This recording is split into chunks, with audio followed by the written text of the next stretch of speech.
Hello and welcome back. In the previous section we looked at adding a chart title, adding axis titles and formatting these.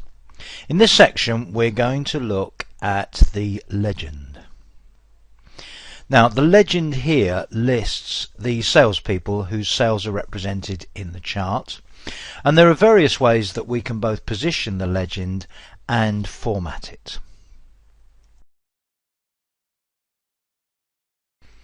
As with the chart title, there are various options for positioning of the legend. And if we look under Chart Tools on the Layout tab, the third button in the Labels group is Legend. Click on the drop down arrow there and we see there are a number of these default options. Now this group of 4 will enable us to position the legend right, top, left or bottom. And as with chart title, when we move the legend around by choosing one of these, Excel 2010 will automatically reposition the legend, of course, but also reposition the plot area within the chart area to accommodate that position. So for instance, if I select Show Legend at the left, you can see what happens to the legend and the plot area. Now, as with chart title, it isn't necessarily the case that Excel 2010 will resolve all of the positioning issues when you make a change to the choice for legend position. So if I now choose legend bottom, note what happens. It's quite nicely positioned, but not only does the legend have a clear space at the bottom of the chart, but the orientation of the entries in the legend is changed to make use of the width of the chart area. So instead of the salespeople's names being one above the other, they're side by side. But what happens if I put the legend at the top? Now in this case it actually clashes with the chart title. There is a limit to how automated Excel 2010 can be with these things, and sometimes it is necessary to manually intervene to overcome this sort of problem. So now we'll look at this question of overcoming some of these positioning issues by making a different choice. Still with the Layout tab selected and Legend, click on Overlay Legend at right and see what happens. Now we now finish up with the legend as it was originally, with the salespeople's names one above the other, but the whole legend now overlays the chart. And there are two main ways that we can overcome these overlay types of problem. Now the first way is to change the positioning manually. You have to do this a little bit carefully, but once you know how to do it, it's pretty straightforward. If you click once within the area while the crosshair cursor is selected, if you look at it now, you can see I've got the crosshair selected. That means the legend is selected, and when I click I have the sizing handles and so on. And now I can drag the legend to any position I like within the chart area. So I'm going to actually drag it up there. And you can see I've placed it away from any of the blocks or any other text. The other thing I can do to help to make the legend readable in any position is also pretty straightforward once you know what to do. If you move the mouse cursor somewhere within the legend area and right click, you actually come up with a context menu, and within that you have a Format Legend option. If I click on Format Legend, I can actually click on Fill, choose a solid fill, and then choose a solid fill color. Now I'm going to choose a solid fill color of white at the moment just to show what happens. Click on Close again, and you can see that I now have the legend with a white fill. And again, if I go in there, get the crosshair cursor, I could actually drag that anywhere on the chart. I'll put it somewhere particularly unsuitable. And of course the white fill means that I can now read all the entries in the legend, and whatever is behind the legend is obscured by the white fill.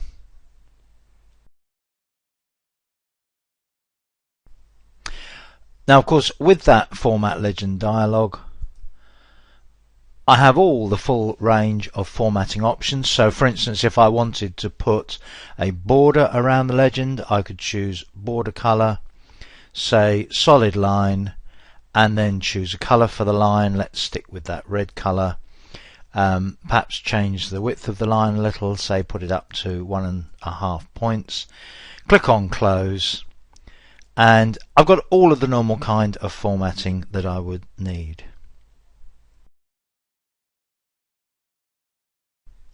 Now, we saw just now that we can choose a position manually for the legend. There's one other tool, one other facility that Excel 2010 offers us with legends, which is particularly useful, and particularly useful when you're a bit tight for space. If I select this legend again, note all the sizing handles. If I say choose this sizing handle, and I'm going to drag this legend to be wider but not quite so tall, so I'm going to drag that up in that direction. So I've got a wider legend but not as tall. And watch what happens now when I release the mouse button. Excel 2010 intelligently changes the orientation of the entries in the legend, and as you probably guess, if I were to drag this right up to here, I eventually finish up with the side-by-side arrangement, which then means that I can in fact, if I wait till I get the crosshair, I can move the whole legend and choose a space where it either doesn't obscure the chart or it doesn't obscure it in a way that causes a problem.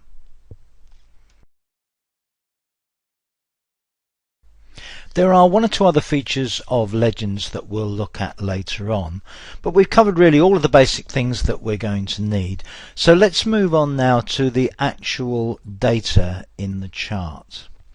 One thing you may have noticed if you've been following along with this on your own chart with your own data is that if you hover the mouse over a particular entry, say this one, the tip that appears actually tells you about the data for that particular bar in the chart. Series Powolski DAV, point Jan value 518. So we get the category value, series value, and the actual data value. And that's pretty useful. It's not there, of course, if you've got a printed version of this chart. So somebody perhaps looking at something in the middle of this chart might actually find it quite difficult to know exactly, say, what the value, the height of that particular bar is. Now, there is a way of showing those values and of showing them quite selectively, and that's what we're going to look at next. Now, with the chart selected, on the Layout tab, in the Labels group, go to the Data Labels button, and there are two main options for data labels: None, which is the current situation, and Show. And if we click on Show, what basically happens is that Excel 2010 adds a label to each bar showing the value in dollars of the sales per month corresponding to each bar. Now, one of the things that's immediately apparent in the example here is that there are quite a lot of numbers now on this chart, and generally speaking, data labels don't work particularly well when you've got a very crowded chart like this one. And it's always worth asking yourself whether you really need those data labels, or whether you would expect users to be able to read these values off from the axis scale on the left. You can actually add the labels selectively, as we'll see in a little while, but just be careful that you don't put too much information in the body of this sort of chart.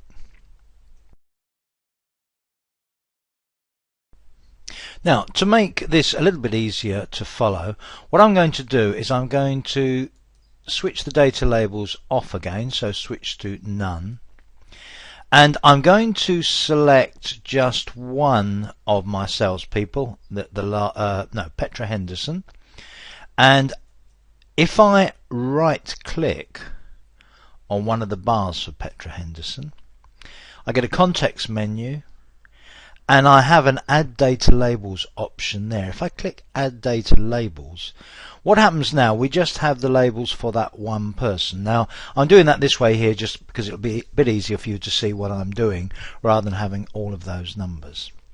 Once I've added data labels for that one person, if I right click again, bring up the context menu again, I get Format Data Labels, and I can go into that dialog to do a little bit more work on the labels for this chart. And I'm going to just pull the dialog over to the side so that I can point out a couple of things as we go.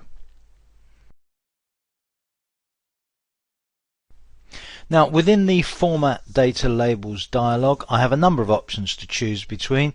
For instance, on number, it currently is set at number with 0 decimal places. If I actually wanted to show this as currency, my default currency is the UK pound, so that's the default symbol that appears. But if I wanted to, say, put it in euros, I could choose, for instance, Irish euros, and the euro symbol appears the way that it's formatted in that country with the euro symbol in front. Obviously I could change it to US dollars or any other currency that's available. And I can also choose from label options. I can add series name or category name and so on.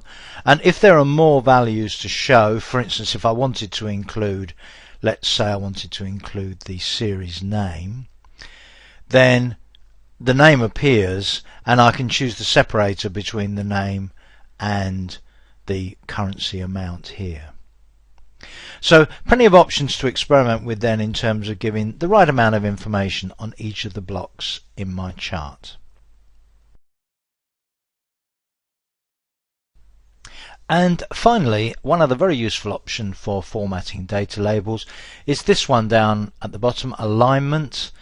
We can change the vertical alignment of the labels, but we can also change the text direction. So in the case of this one, where the text is basically crossing over all of the bars, we can make things a little bit easier to work with by choosing, for instance, rotate all text 270 degrees, and then you note how the labels appear aligned with each of the bars or with the selected bar.